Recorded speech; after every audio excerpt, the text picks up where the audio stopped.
Where would you go if you were feeling unwell or wanted to refer yourself for health and wellness support? If you needed a repeat prescription or want to book a GP appointment, the answer is to go to shwh.co.uk, because the Sunderland Health and Wellness Hub has all the information, advice and links you need about local healthcare services in Sunderland, and it'll direct you to the right healthcare services for your needs. So for all your health and wellness needs, visit shwh.co.uk. This is our People podcast, telling the stories behind South Tyneside and Sunderland NHS Foundation Trust.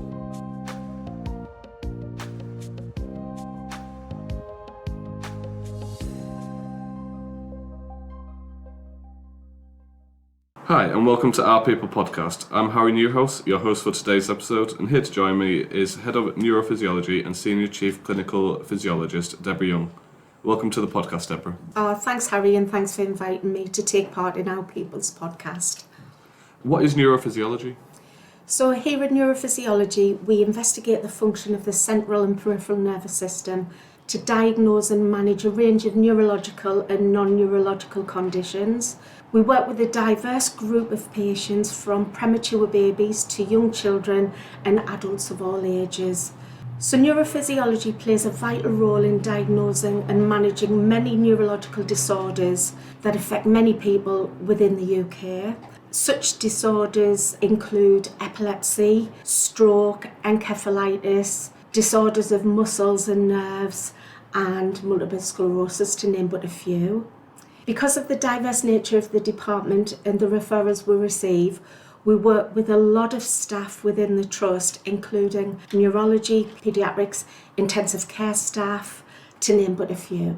As Head of Neurophysiology here at the Trust, what does your role entail? So I actually manage, coordinate and continuously improve and develop the neurophysiology service for patients not only referred to us from consultants and specialists here at South Tyneside and Sunderland, but also I coordinate and manage limited neurophysiology services at other hospitals in the region, including University Hospital North Durham, Darlington and Hopewood Park. Another important part of my job is not only training and education of my own workforce, but also training and education of other staff. For example, I provide regular training in neurophysiology for our medical students at Sunderland University, and I also coordinate and lead training and education programmes for other staff within the Trust. Could you tell us a bit about the patients that come to your department and what kind of treatments you offer in neurophysiology? I've already mentioned that we see a wide range of patients, from the neonatal period to our geriatric patients and everything in between.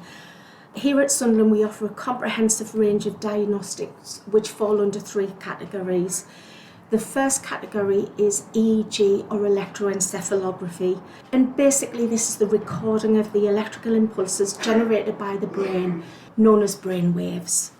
We use this mainly to aid in the diagnosis of epilepsies, encephalitis and meningitis, but lots of other things we look for too. The second category in the diagnostics here in the department fall under nerve conduction study and electromyography. And these investigations assess the function of the nerves and the muscles within the body, and we're looking for particular conditions such as motor neuron disease, nerve entrapment such as carpal tunnel syndrome, and other things like peripheral neuropathies. The third category of diagnostics here at Sunderland are the evoked potentials, and these are potentials produced by the brain in response to a specific stimulus, for example a flashing light, and we use this diagnostic specifically to aid in the diagnosis and the monitoring of multiple sclerosis. For the last couple of years, we have been dealing with the COVID pandemic, which has resulted in longer waiting times around the country.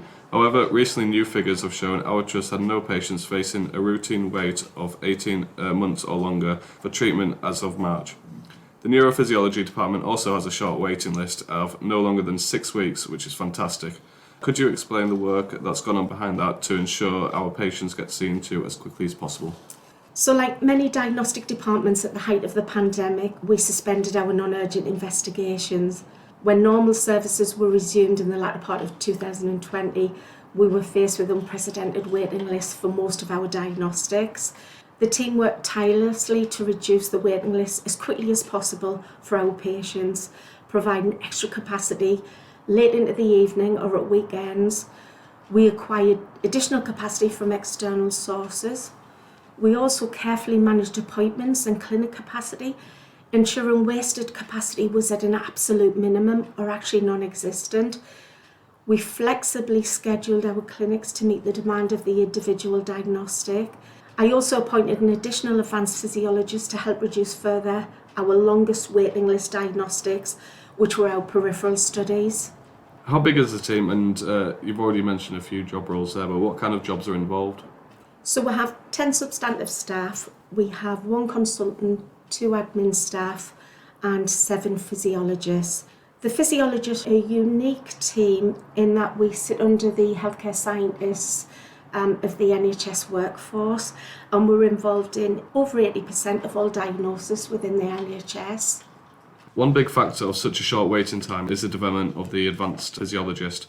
Could you explain what that role is and why it plays such an important figure in the team?